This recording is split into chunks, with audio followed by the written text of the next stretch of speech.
Oferecimento Sebrae, especialista em pequenos negócios. Quem tem um negócio está sempre pensando nos desafios. Não tem hora, não tem lugar, mas não precisa travar, né? O Sebrae está com você nessa. Destravar seus desafios. É isso que o Sebrae faz. A gente te dá a mão. Sebrae. Muito bem, gente, estamos aqui, viu? Mais um bate-papo com o Geraldo Câmara e aqui no Filé do Zezé. E como sempre, recebendo o que há de melhor nesse nosso mundo de Alagoas e às vezes até de fora, porque realmente nos dá um prazer enorme conversar, saber das coisas, o que acontece com quem está hoje, com o que acontece com quem estava antes e que nos acompanhou pela vida e que a gente acompanhou, como é o caso do nosso primeiro entrevistado de hoje. Eu tenho um prazer enorme de receber essa pessoa, esta figura com um nome pomposo, olha que nome bonito, hein? Geraldo, meu xará, já começou bem, Geraldo Magela Barbosa Pirauá. Que coisa fantástica, meu amigo, como vai você? Tudo bem, Geraldo Câmara, é uma grande alegria retornar para ser entrevistado por você, esse programa que já é marcante no estado de Alagoas, bem ouvido pela credibilidade e pelos assuntos aqui tratados. Muito obrigado. Olha, eu conheço o nosso amigo Pirauá há muitos e muitos anos, desde que ele atuava ainda sem sair de lá, no MP. Sempre foi o promotor de Arapiraca. É verdade, verdade. Durante 42 anos, eu atuei nessa instituição que é um marco, que é preponderante, hoje é quem defende a sociedade brasileira, e nesses 42 anos, mais da metade foram dedicados à promotoria Arapiraca. Eu sempre digo o seguinte: Arapiraca é a melhor cidade do Brasil.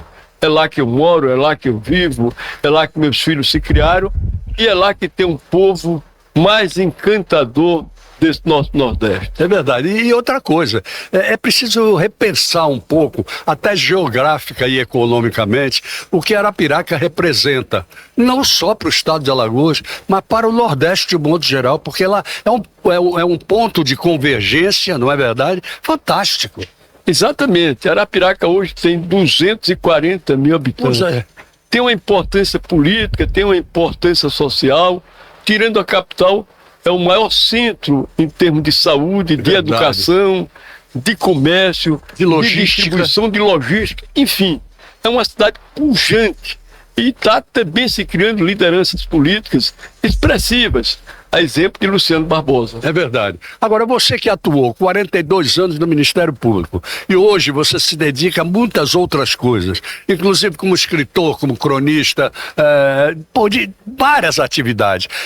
O que é a vida, essa continuidade de vida gostosa que você faz, porque eu tenho certeza de que você a exerce assim de uma maneira prazerosa. Dizia um poeta, que eu não acompanho esse entendimento dele, do século XVI, Abraham Cowler, que a vida é uma doença incurável. Eu não concordo com o dizer desse poeta inglês do século XVI. A vida é prazerosa, desde que nós nos encontremos, desde que nós busquemos fazer a boa amizade, cumprir o bom dever, relacionar-se com todas as pessoas. Eu, por exemplo, para mim, todos merecem, todos sem exceção, o respeito, todos merecem a consideração, todos merecem a atenção. Desde que o sujeito tenha isso como princípio, a vida se torna, as dificuldades, elas surgem para todo mundo, e essas dificuldades que surgem durante a existência, elas são o grande desafio para provar de cada um de nós o nosso talento e a capacidade de nós nos vencermos. Isso me faz lembrar, Geraldo, de Heráclito, um filósofo, né? Filósofo grego. Ele dizia, o homem não se banha duas vezes no mesmo lugar, porque ao se banhar já não é o mesmo rio e já não é o mesmo homem. Mas o homem é a grande criação de Deus. Não tenho a dúvida. E ser feliz depende unicamente dele. É verdade. E você que tem essa vivência toda, inclusive, em vários ramos de atividade, isso foi fantástico, é fantástico na sua vida. Como é que você analisa hoje, a vida de hoje? Quem somos nós? O que é que está acontecendo? Esse mundo está mudando, se transformando, ou somos nós que estamos transformando o mundo? Boa pergunta, muito pertinente e muito sábia. Eu diria o seguinte, que este mundo atual, certo? Esse mundo dominado, inclusive, pela tecnologia, a tecnologia veio para o bem e veio para o mal. Perfeitamente. Certo? O que era ontem já não é mais hoje, certo? E é um mundo em que os seres humanos, eles se tornaram muito mais sofridos, mais angustiados. A gente vê a juventude hoje, boa parte dessa juventude está indo muito mais do que em nossa época aos psiquiatras. Para dor física existe o remédio. Para dor não existir, não. Eu acho que o ser humano devia deixar um pouco mais, fazer uma abordagem da tecnologia, mas para voltar-se para o seu bem-estar e não tornar-se um escravo da tecnologia. Perfeitamente. Hoje ninguém, a turma jovem, por exemplo, já não quer conversar. Ou seja, senta-se a uma mesa e cada um com o celular. Isso não faz bem a existência. Restaurante. E no restaurante, inclusive. O que é pior. Então, viver é muito bom, porém, se tornou, principalmente com essa modernidade que hoje contamina todo o ambiente, precisa de muita sabedoria para não sofrer. É a tal história. Precisa saber viver o Precisa mundo de saber hoje. viver. Não é? Exatamente. Aí eles dizem assim, vocês ficam com memórias. Não existe isso. Eu acho que nós que estamos mais ou menos, eu estou 10 anos mais que você. Eu tenho 75 anos. Um pouquinho mais. Mas veja bem, nós que estamos mais ou menos nessa faixa, que acompanhamos o desenvolvimento, inclusive tecnológico do mundo, passamos por diversas fases políticas, etc. A gente tem a capacidade de poder fazer uma avaliação muito incrível de como está essa humanidade hoje. Verdade. Não como saudosismo, de jeito algum, mas analisando os progressos e os regressos. Como é que você analisa isso? É verdade. O mundo de hoje precisa repensar na educação, certo? Na forma de ensinar, na forma de orientar essa juventude.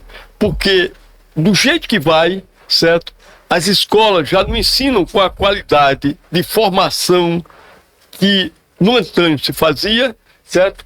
Obtendo resultados em que os jovens hoje, eles já não têm um amor ao trabalho como o jovem de antigamente. Com certeza. Ele já não tem um compromisso da educação, e essa educação não anda bem em termos de sua qualidade, como a educação no passado tinha.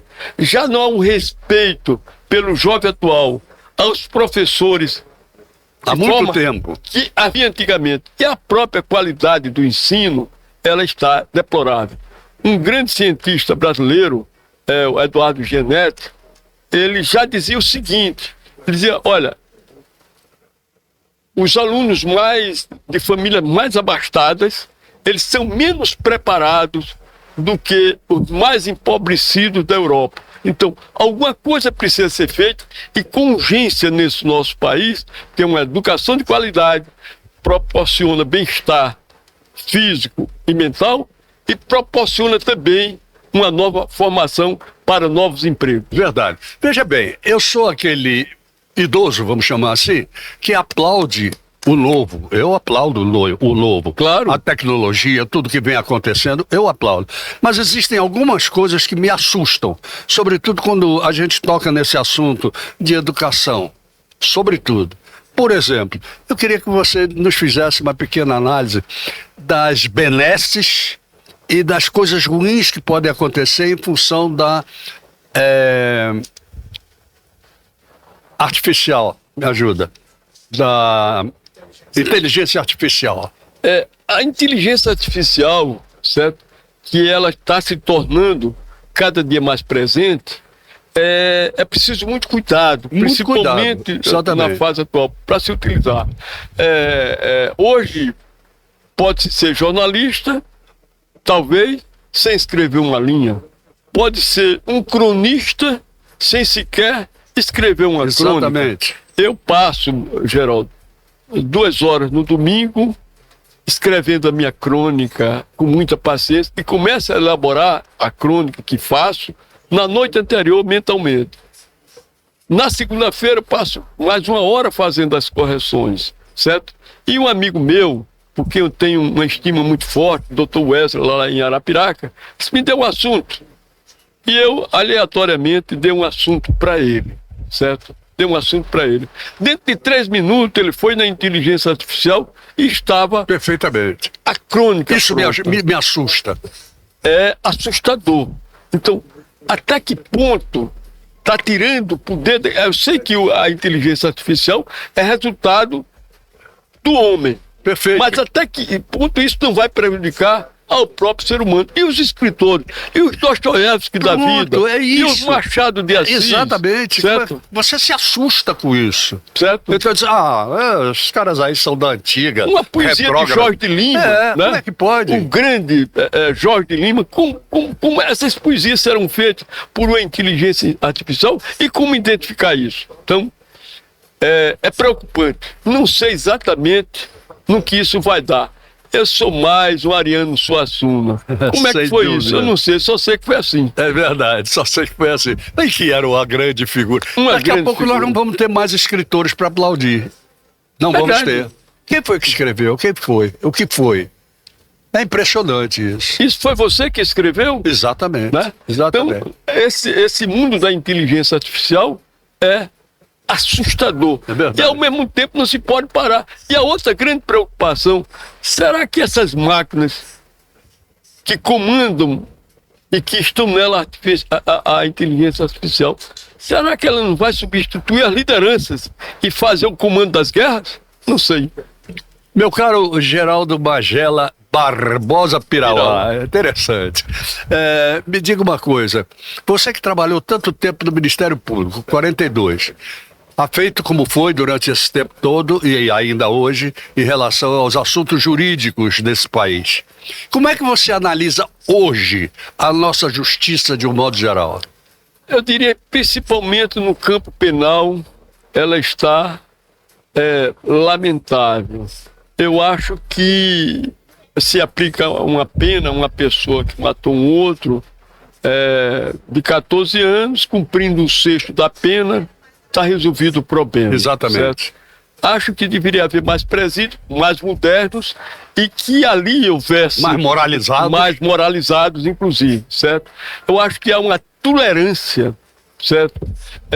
Da sociedade, uma tolerância, principalmente das normas processuais penais e penal em relação aos delinquentes de forma atual. Agora, houve grandes avanços no âmbito do direito civil, certo? Em relação ao direito de família, principalmente, em relação ao campo das adoções, da herança, Perfeitamente. por exemplo. Então, houve avanço significativo. No campo empresarial Mais setoriais. também. Mais setoriais. No campo empresarial também. Em que pese que aqui no Brasil, você para empreender ou criar juridicamente uma empresa dá trabalho. E muito mais trabalho dá para você extinguir ou você terminar com aquela empresa. A burocracia ainda é muito dominante. Muito grande. E cabe ao direito normatizar todo o relacionamento humano é normatizado pelo direito. E se nós caminharmos nessa nossa entrevista para o direito institucional hoje no país? Eu vou ser bem claro, porque eu não sou contra nada do que está acontecendo em termos, por exemplo, de STF, de STJ.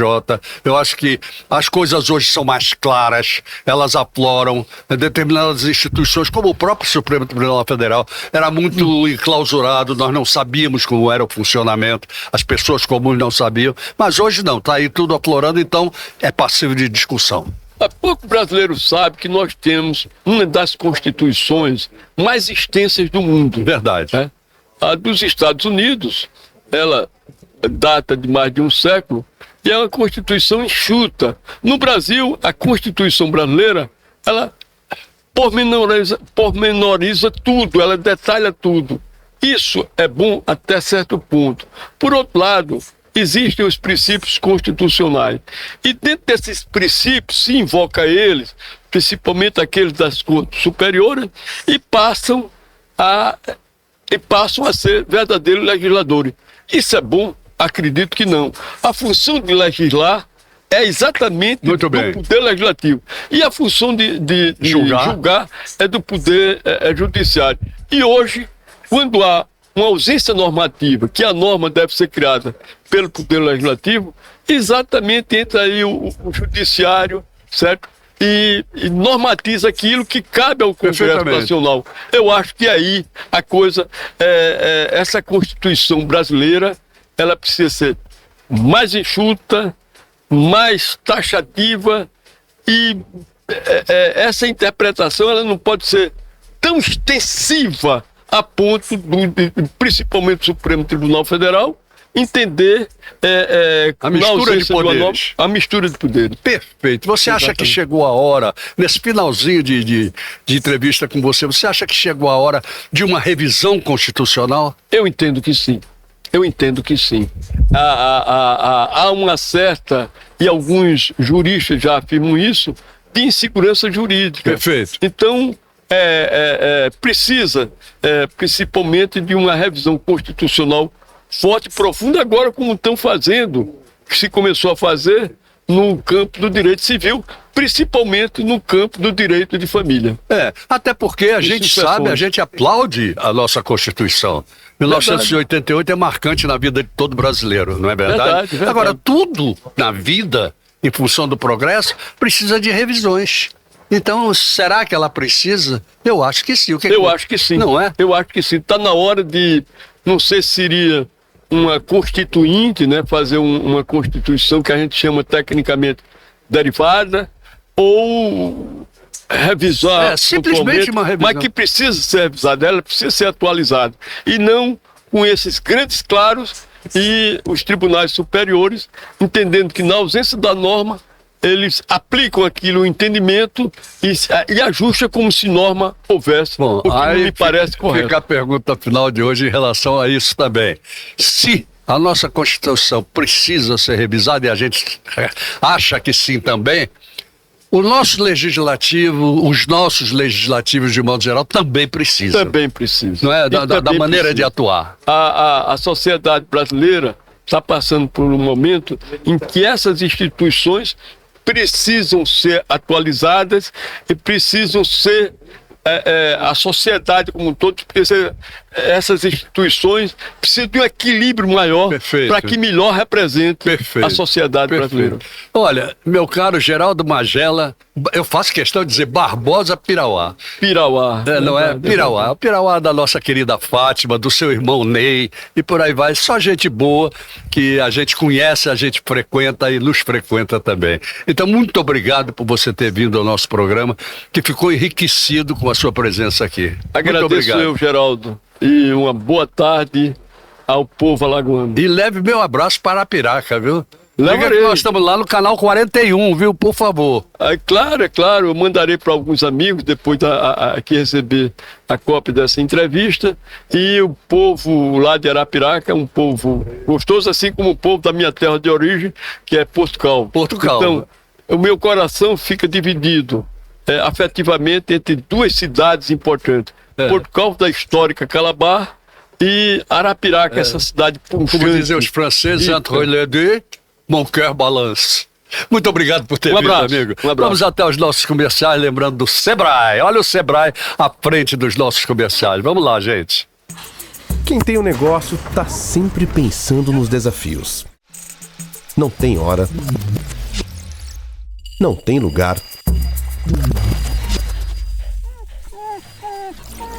Mas não precisa travar, né? O Sebrae tá com você nessa. Destravar seus desafios. É isso que o Sebrae faz. A gente te dá a mão. Sebrae.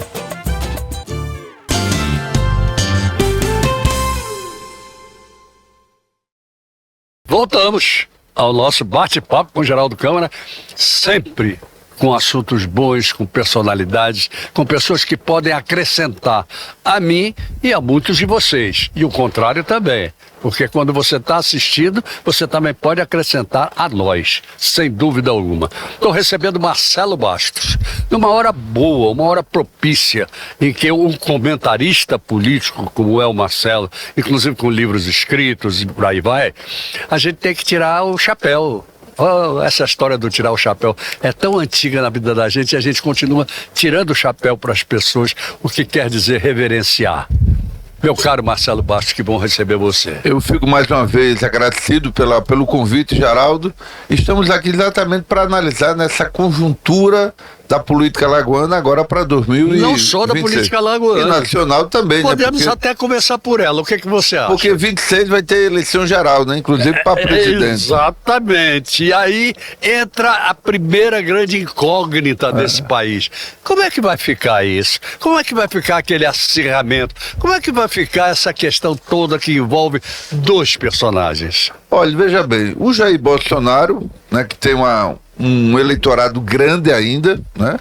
Ele tem um ativo de eleitorado dele muito grande, não é à toa que em todas as pesquisas ele sai muito bem pontuado, mas a grande questão do Jair Bolsonaro é que ele está inelegível. Perfeito. E se ele está inelegível, hoje, logicamente, só se mudar os fatos, ele não é candidato em 2026. Claro que não.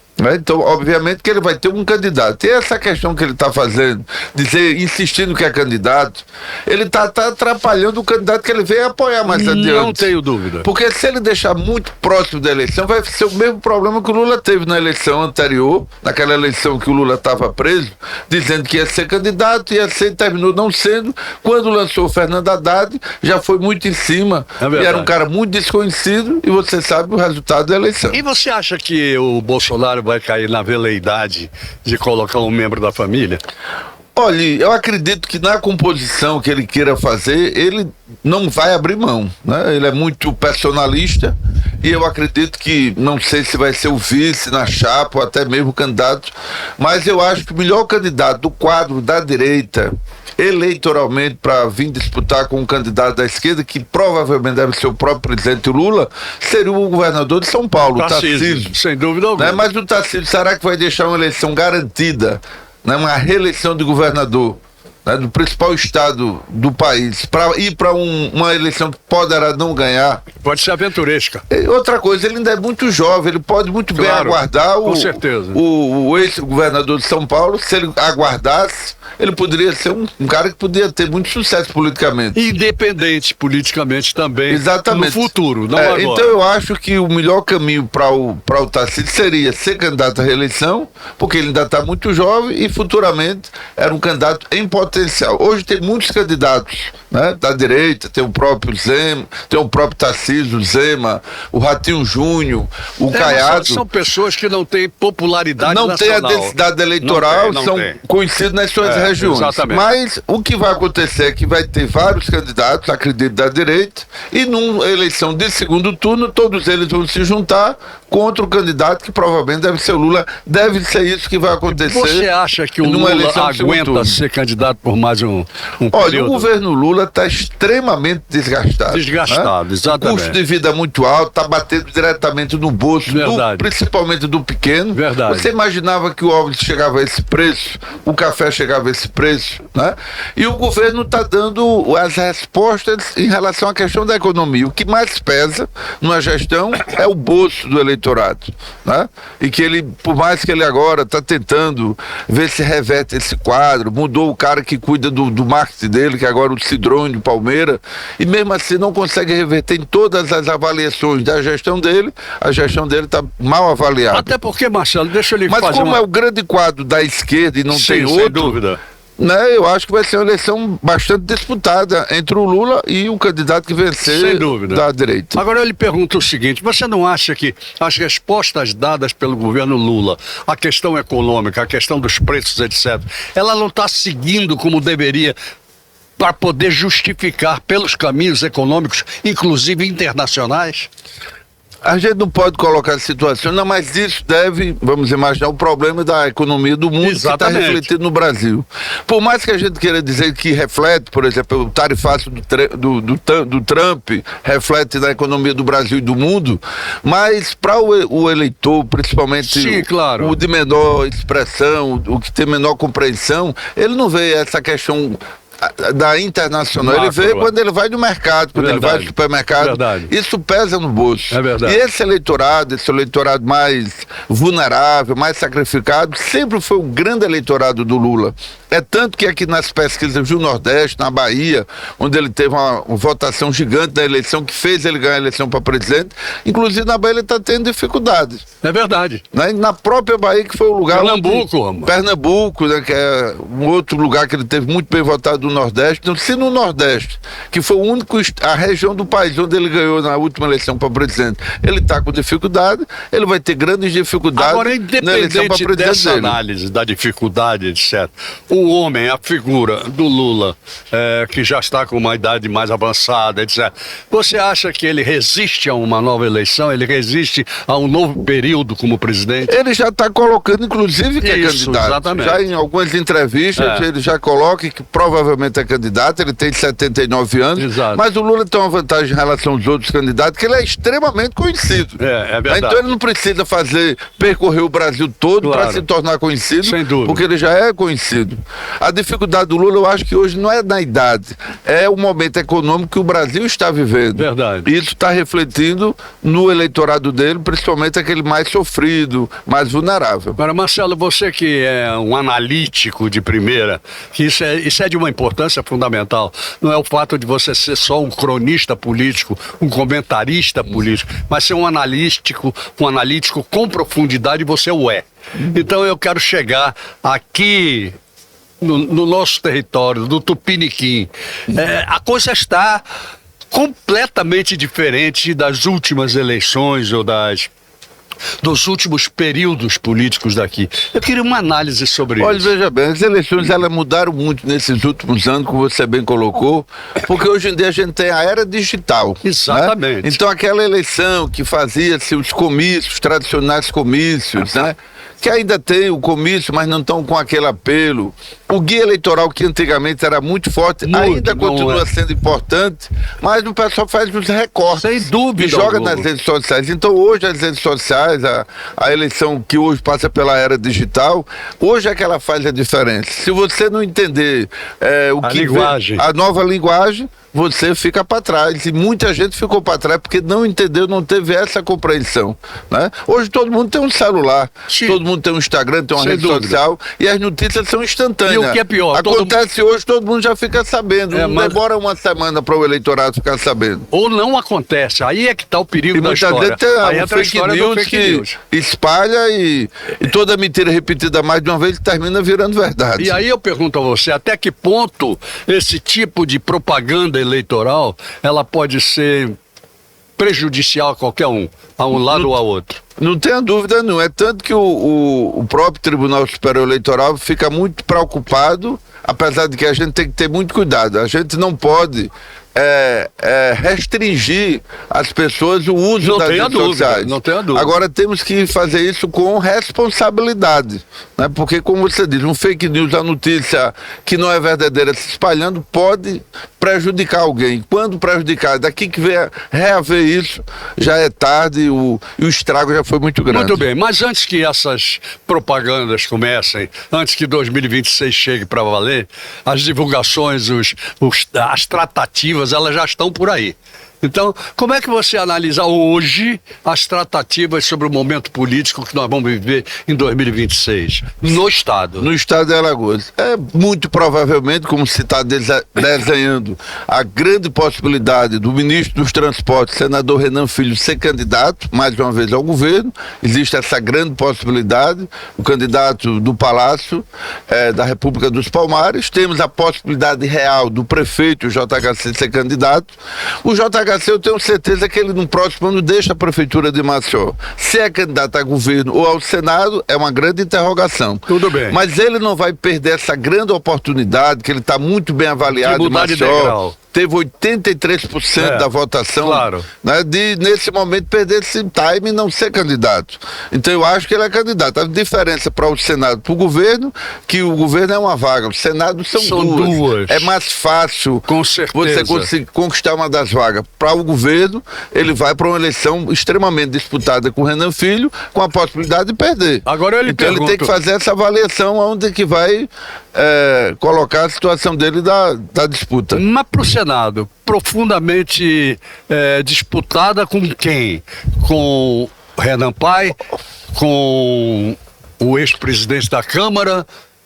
Olha, quem? São duas vagas. Eu acredito o seguinte, se for constituído 2 grupos políticos, um grupo vai eleger uma vaga, que hoje, do lado do Palácio, seria o próprio Renan, que é natural que ele seja candidato à reeleição, o senador Renan Calheiros.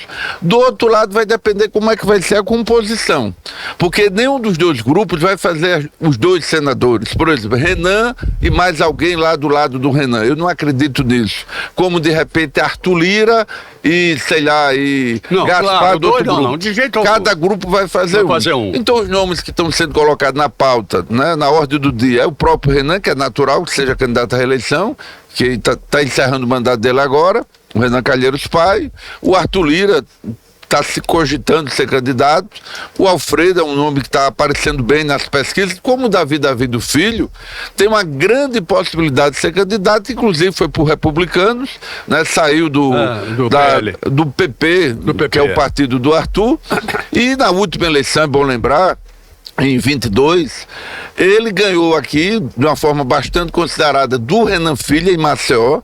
Ele teve mais de 20% do eleitorado de Maceió para o Senado, e ele perdeu a eleição para o Renan Filho por causa do interior. E no final, a diferença do Renan Filho, que era governador de Alagoas, com muitas realizações, apenas contra um Davi, que era um deputado de 2 mandatos, por 15%. Muito então bem. A gente não pode desconsiderar o Davi Davino. Marcelo Baixo, vamos analisar agora um outro ângulo da questão. A questão do Renan Pai. Renan Pai. Nós sabemos que o grande sonho dele, que foi frustrado num determinado momento, era ser o governador de Alagoas. 1990. Exatamente. Então vamos lá. Ele hoje teria condições de ser o candidato ao governo do estado, e o Renan Filho está absolutamente tranquilo e folgado porque tem 4 anos de senador mais, além desses 4 anos de senador, a possibilidade de, na reeleição de Lula, continuar a ser ministro. Ou seja, ele tem 4 anos garantidos, certo? Não seria essa realmente a grande oportunidade do Renan Pai? Ele já teve aquele momento em 90, né, que foi frustrante, quando ele perdeu para o Geraldo Bulhões, uma eleição muito complicada. Mas outra época. Com cheio de problema. Veja bem, hoje, né, ele é candidato provavelmente ao Senado. É bom lembrar, como eu disse, para o Senado são 2 vagas. Exatamente. Para o governo é uma vaga só. É uma eleição muito mais difícil. E se do outro lado for montado a chapa de JHC, e não sei quem ele vai compor o vice, vamos imaginar que seja alguém de Arapiraca, que é o 2º colégio eleitoral, vai ser uma eleição extremamente disputada, e ele corre um risco de perder a eleição. Então ele tem que avaliar muito. Logicamente a eleição é em outubro de 26, como diz no interior, muita água ainda vai correr por debaixo da ponte. Ele vai analisar as pesquisas, a conjuntura que vai estar o país no ano que vem, porque, por exemplo, como os Calheiros é muito atrelado, ligado ao governo Lula, e se o governo Lula estiver mais desgastado do que está hoje, tudo isso vai ser analisado, vai ser pesado. Então ainda se está analisando todos esses fatos para ter uma decisão mais... Ou seja, não temos favas contadas. Não, e temos que aguardar. Não é essa eleição, se tiver disputa entre um JHC com o Arthur, esse grupo formado, Alfredo, que são... e outro grupo do Palácio, para o governo do estado, acho que é uma eleição bem disputada, que hoje não tem favorito. Como é que você enxerga a posição hoje e a futura posição ou não do deputado Arthur Lira? Olha, veja bem, se ele for a federal, é uma eleição garantida. Sim, claro, né? claro. Não tem nem o que se discutir. Para o Senado é uma eleição completamente diferente. Uma eleição majoritária é diferente de uma eleição proporcional. Totalmente. Vai depender como é que vai ser a aliança que ele vai costurar. Com os prefeitos.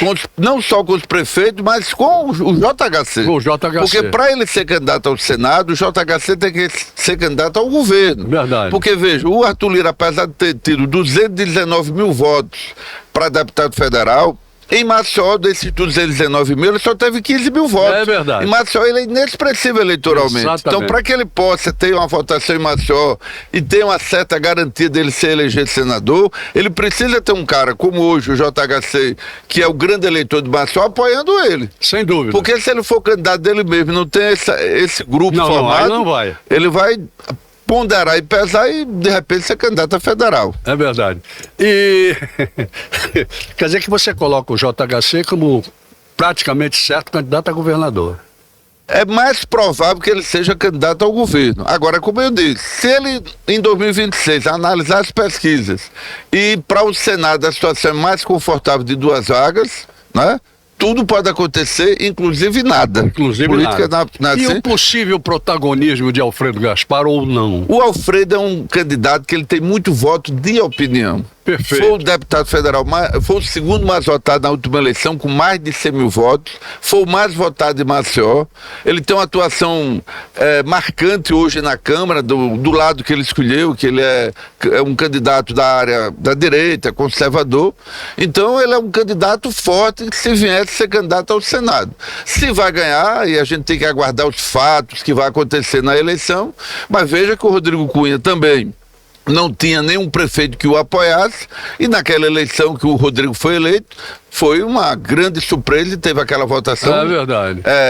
Que estourou, né? Então o Alfredo pode acontecer o fato que aconteceu com o Rodrigo, porque sempre, muitas vezes, o voto de opinião é um voto solto e ele penetra em todas as regiões, não é apenas em Maceió. Eu acho que o Alfredo é um candidato a ser considerado como o Davi também. Perfeito. Logicamente vai depender como é que vai ser essa costura política e os grupos que vai apoiar. Essa costura que é o...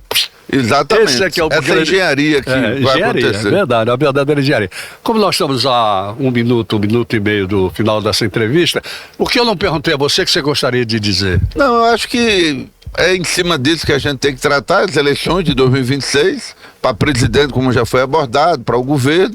E, como eu disse, esse ano é o ano das conversas e o ano que vem é o ano onde vai ser efetivado as candidaturas e colocadas na rua. E sobretudo, que tem que haver uma influência muito grande também na formação da nova Câmara, que é muito importante. Os deputados não só federais, como os deputados estaduais. Tudo isso tem que mexer. Tudo isso tem que ser levado em consideração. A gente não tratou de um assunto, infelizmente não temos tempo para isso, mas trataremos ainda, que é essa questão da posição do atual governador Paulo Dantas, como é que vai ser esse comportamento aqui. Vamos tratar na próxima. Exatamente. Tá bom? Muito obrigado por ter vindo. Eu que agradeço, Geraldo. Foi um prazer nosso. Prazer é nosso sempre, você sabe disso. Muito obrigado. Sou seu fã. Obrigado, da mesma forma. Ok, vamos lá, gente, até os nossos comerciais.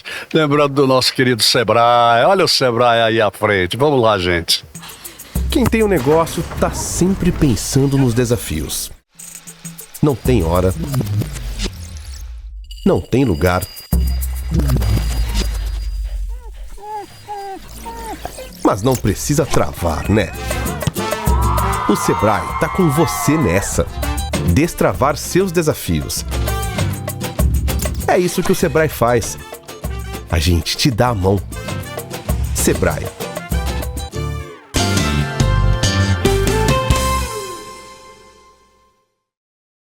Muito bem, gente, voltamos ao nosso bate-papo com o Geraldo Câmara, coisa boa, e com aquilo que eu amo fazer, que é a música do terceiro bloco, que nem sempre tem, mas hoje tem. Agora vou lhe dizer uma coisa, hoje tem, para você ficar caladinho aí, ouvindo numa boa, porque eu só ouvi um pedacinho de uma e já tô aqui, ó, extasiado. O nome deles, 2 instrumentistas e cantores. Vamos lá.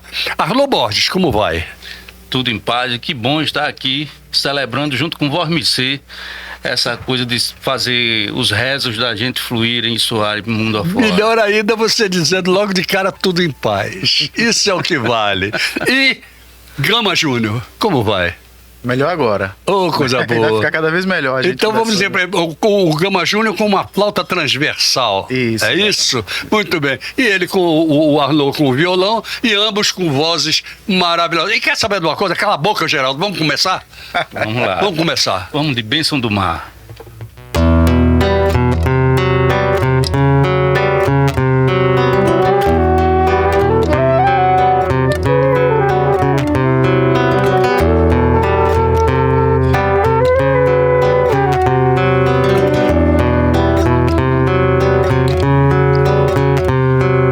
benção ao mar que me banhei, pois a alma assim lavei quando mergulhei no mar.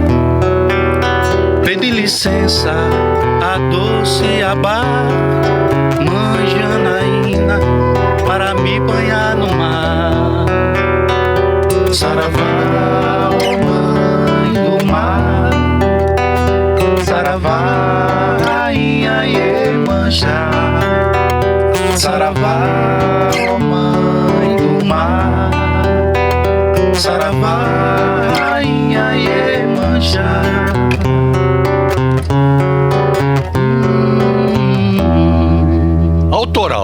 Autoral. De quem? Dos dois?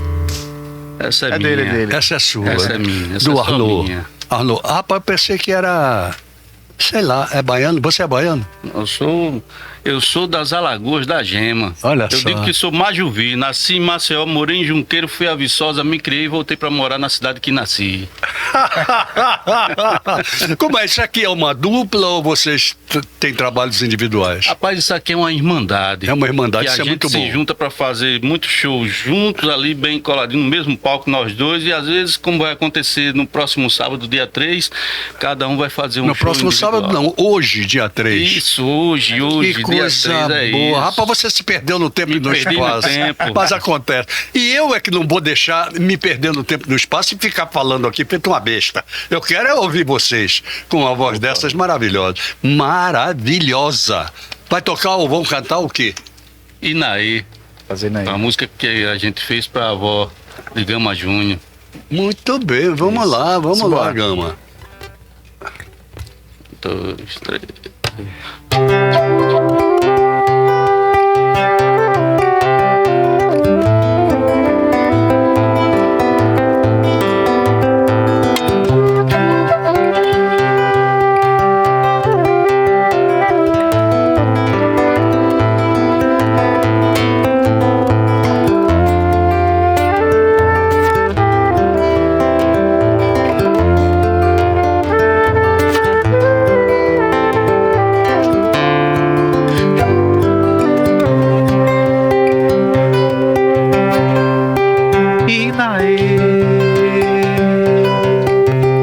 Inaê, Iemanjá.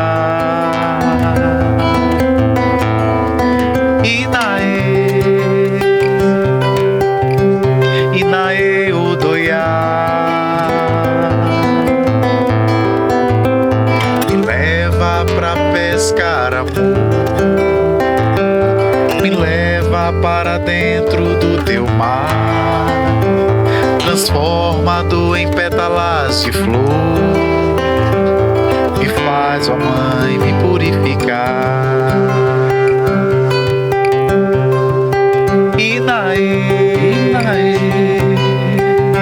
Inaê, Iemanjá.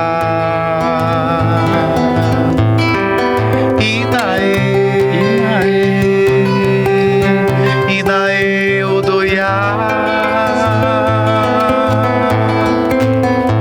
Teu canto leva a bênção para a flor, das águas com a espiral do teu cocar, com aroma do jasmim tirada.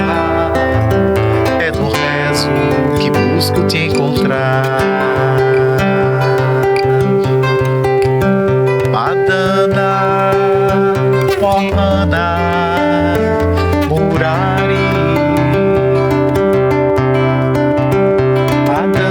Madana, Mohana, Murari. Rapaz, a música de vocês é de uma maviosidade espetacular. E eu pergunto, onde é que vocês se apresentam, hein?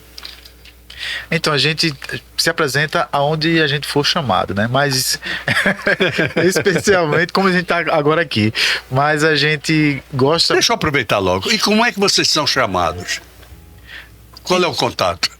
Ah, tá. Assim, o Instagram meu é Gama Oficial. Gama Oficial. Pronto, Instagram hoje manda. É, Não precisa de isso. telefone. Você, Arnaud Borges. Arnaud Borges. Pronto, qualquer um dos dois você chama. Agora vamos lá. Explica. Então, eu gosto muito de cantar para quem quer receber paz, para quem quer passar por um momento de bem-estar, para quem quer rezar através da música. Então é isso. Você sabe por que eu fiz essa pergunta? Porque a música de vocês não é para qualquer ouvido, não. É fantástica. Ela dá uma calma, ela dá uma tranquilidade. É um negócio completamente tão diferente que cala a boca, Geraldo. Pelo amor de Deus, e toquem e cantem, por favor. Arnaud Borges e Gama Júnior.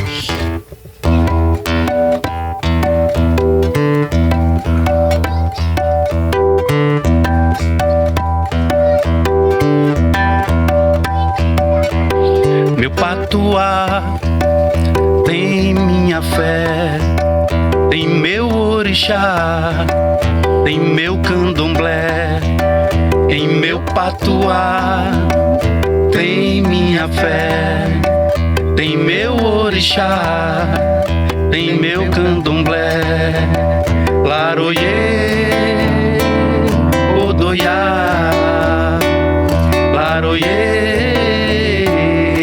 oxalá, laroyê, odoiá, laroyê, oxalá.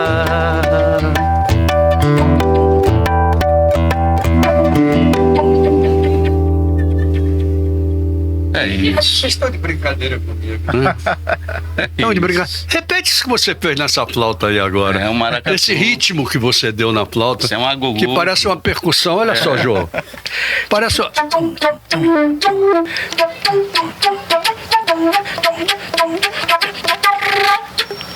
Como é que vocês se juntaram? Me conta. Como foi essa história? 2010 acolheu a gente. A gente tinha um grupo chamado Jogos de Cordel. Certo. Então a gente foi apresentar uma peça chamada A Fábrica do Imaginário, no Perfeito. Teatro de Arena. E nisso a gente se reuniu para tocar as músicas autorais nossas e, lógico, que homenageando um cordelista fantástico chamado Demi Santana, que mora em Curaçá. Sim, eu sei quem é. Né? Então, a partir daí, a gente se juntou e até hoje a gente está aqui nessa E a amarração. composição, como é feita? Quem é o compositor da música, ou da melodia, ou do outro da letra, ou não? Ou são os dois juntos em tudo? Os dois juntos. Os dois juntos. É porque a conexão ela vem independente Claro. da fonte que nasce. Claro. Né? Então a gente já pensa, quando eu vou compor mesmo, não, isso aqui é Gama. Agora a Já mandou temática é essa- sempre baseada no candomblé? Nem sempre. Tem outros caminhos. Por também. exemplo? Nesse momento é porque a gente vai, como nós vamos cantar rezos, então a gente canta isso aí. Que é o show de... Que vai ser onde? Teatro Homerinho, lá na Saia o Albuquerque. Teatro Romeirinho, eu já vi a divulgação. Isso. Ah, mas agora, gente, eu tô dizendo pra você, vale a pena. Não é só ler Teatro Romeirinho com Arnaud Borges e Gama Júnior, não. Agora você tá vendo que vale a pena você ir pra lá, porque realmente vale a pena. E nesse show, Geraldo, é uma coisa interessante. Nós temos um show juntos, que é em cada conta um rezo, mas nesse de hoje serão dois shows. O show dele, que é o show Sete Destinos, que começa às 19 horas. Certo. Aí depois tem o meu, Certo. que é E depois dos dois? às 20h30. Ah. Que ele vai estar também no meu, né? Que é o show Gira, que eu faço um trabalho com música popular brasileira. Ah. Eu tenho também um pé nos mantras indianos, né? E aí a gente... Então vamos fazer um negócio? Bora. Dá tempo, não dá, João? Temos tempo, não temos? Temos tempo, né? Então vamos lá. Eu quero uma música na música popular brasileira agora, para mostrar um outro estilo seu. Só você agora, né? Sou eu. Não é só você? É, vamos Acompanhado fazer. por ele, claro.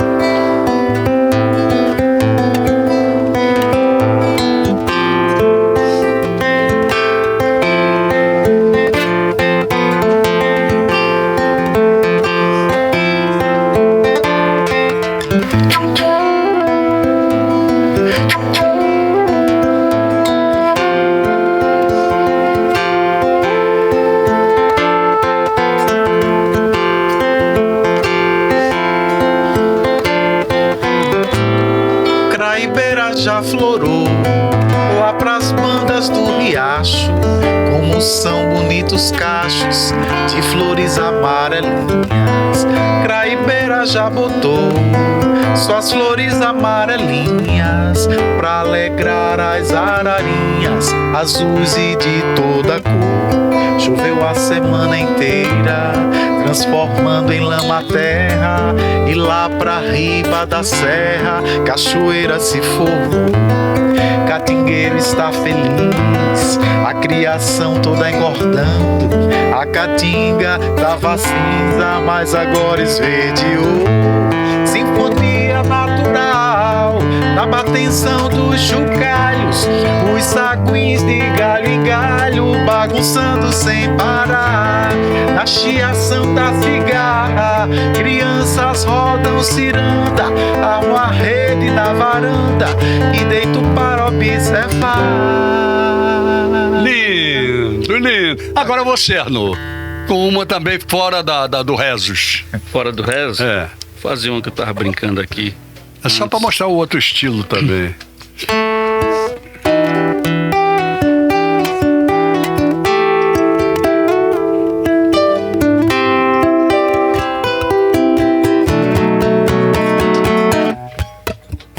Em qualquer esquina, a vida pede passagem para outra viagem, para outro lugar. Em qualquer esquina, há um curta-metragem na tela da realidade que não vê o tempo passar. Nas esquinas que andei, nunca foram o mesmo lugar. Nas esquinas que andei, hoje é o meu lar. Rapaz, é hoje, viu, gente? É hoje lá no Romerinho, Homerinho. Homerinho, que fica exatamente onde? na Saia Albuquerque, Na Saia de Albuquerque. frente à Associação Comercial. Não, é difícil demais encontrar esse endereço, não é? Muito difícil. Agora os dois juntos novamente no que vai ser apresentado hoje à noite. Vamos lá. Bora. Vamos nós. Vamos de cultura popular. Salve Jurandir Bozo, grande mestre do Coco Alagoano. Eu vou fugir para um mundo diferente, onde bichos e plantas feitos gente vão pular e querer se divertir. Eu vou fugir, encontrar outro planeta e num disco ou no rabo de um cometa. Não me peçam que eu vou sair daqui. Eu quero mais de tudo, eu quero ir além, sair amando todo mundo sem trair ninguém. Eu quero pouco espaço, eu quero um lugar meu. Eu já estou nesse daqui, você procura o seu. Seja ele vermelho, seja ele azul, quem se importa com a minha vida vai tomar cajuína. É cajuína pra menina, é cajuína. É cajuína. É cajuína pra menina, é cajuína. Vai tomar caju, meu filho. Vai tomar caju, que o negócio funciona. Quanto tempo, então, de dupla, vamos chamar assim? Porque vocês são... olha, eu tenho a impressão de que vocês separados são bois, mas um fica sentindo falta do outro, não fica, não? Fica. Fica ou não fica? Então, Com certeza. desde 2010, né? 2010. 15 anos já. Rapaz, não é brincadeira não, hein? 15 anos, E é. a coisa é boa. É. E esse ano, eu estou fazendo 30 anos de carreira, 50 anos de vida e ele também. Eu 50 e 25 de Quer carreira. dizer, a harmonia foi grande entre É. vocês, até nas idades, né? Isso. Isso é muito bom. Pela frente, o que vocês estão pensando? Então, eu estou com um projeto, né, de circular o Brasil, né, com esse trabalho de música de rezo mesmo, assim, né, e buscar centros holísticos e lugares que abracem a música de rezo. Eu acho isso muito bom porque é diferenciado. Até porque, veja bem, existem músicas de rezos chata, Existem músicas de rezas muito lindas, que são as de vocês, e eu vou pedir a vocês para cantar a penúltima, porque a última nunca existe. Boa. Vamos lá. Boa.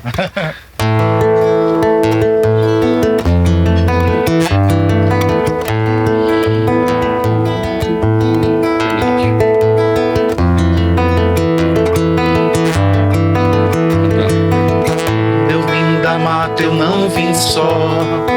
Fiz uma flecha, um arco e um penacho bonito. Quando eu vim da mata, eu não vim só. Trouxe uma flecha, um arco e um penacho bonito. Loci, loci, oiá. Loci, loci, ogum. Loci, loci, Edé. E minha mãe Oxum. Loci, loci, oiá. Loci, loci, oiá. Loci, loci, ogum. Loci, loci, ogum. Loci, loci, Edé. E minha mãe Oxum.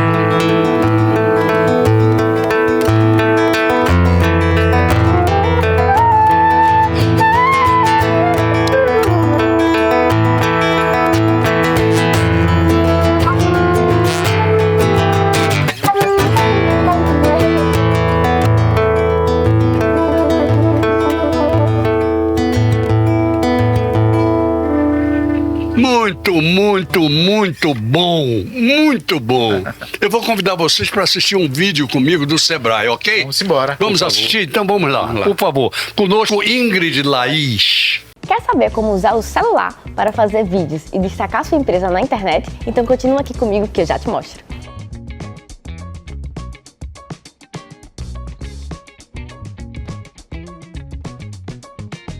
Olá, meu nome é Ingrid. Se você está na internet, já deve ter percebido que o consumo de conteúdos em vídeo vem crescendo a cada ano, seja em busca de informação e conhecimento ou mesmo entretenimento. E isso tem transformado o mercado, já que empresas investem cada vez mais nesse formato. Para você ter ideia, 68% do investimento publicitário em 2022 foi em vídeo. Portanto, é importante ter atenção a esse movimento e aprender a usar esse tipo de conteúdo a seu favor, já que ele pode ajudar a sua empresa a alcançar mais pessoas, aumentar o engajamento, educar a audiência e converter em vendas. Acredito que agora você já entendeu a importância de criar conteúdo em vídeo, mas a gente sabe que nem sempre é possível contratar uma agência ou um profissional para essa tarefa. Por isso, queremos dar um direcionamento para que você consiga produzir bons vídeos utilizando apenas o celular. O primeiro passo é pensar no formato do vídeo. Essa decisão vai depender da plataforma onde ele será vinculado. Definindo o formato, chega o momento de planejar a sua gravação. Pense no objetivo do vídeo e estruture ele de uma forma que faça sentido. Para isso, você pode criar um roteiro simples, independente de ter fala ou não. Assim você saberá o que precisa ser gravado para alcançar o resultado que deseja. Chega então a hora de gravar. E apesar de parecer besteira, a primeira coisa que você deve fazer é limpar a lente da câmera do celular. Eu sei que é uma ação simples, mas que pode fazer uma diferença enorme na qualidade do seu vídeo. Portanto, não esqueça disso, tá certo? É preciso também atentar para o cenário e para a iluminação. Esses dois fatores ajudam não somente a tornar o seu vídeo mais profissional, como também a passar a sua mensagem sem que o espectador perca a atenção. E aí, gostou desse vídeo? Então aproveita para compartilhar com seus amigos que precisam dessa informação. Fica de olho também na agenda de capacitações para aprender ainda mais. Basta acessar doit.com.br/Sebrae Alagoas. Tchau, tchau e até logo! Tá vendo? O Sebrae sempre dando lições. Eu quero agradecer muito, mas muito a vocês por terem estado aqui conosco. E vocês encerram esse programa com música, ele vai gradativamente tirando a música do ar e deixando o programa até o próximo sábado, se Deus quiser, e ele mandou dizer que quer. Então, vamos estar juntos. Arnaud Borges e Gama Júnior. Obrigado pelo convite.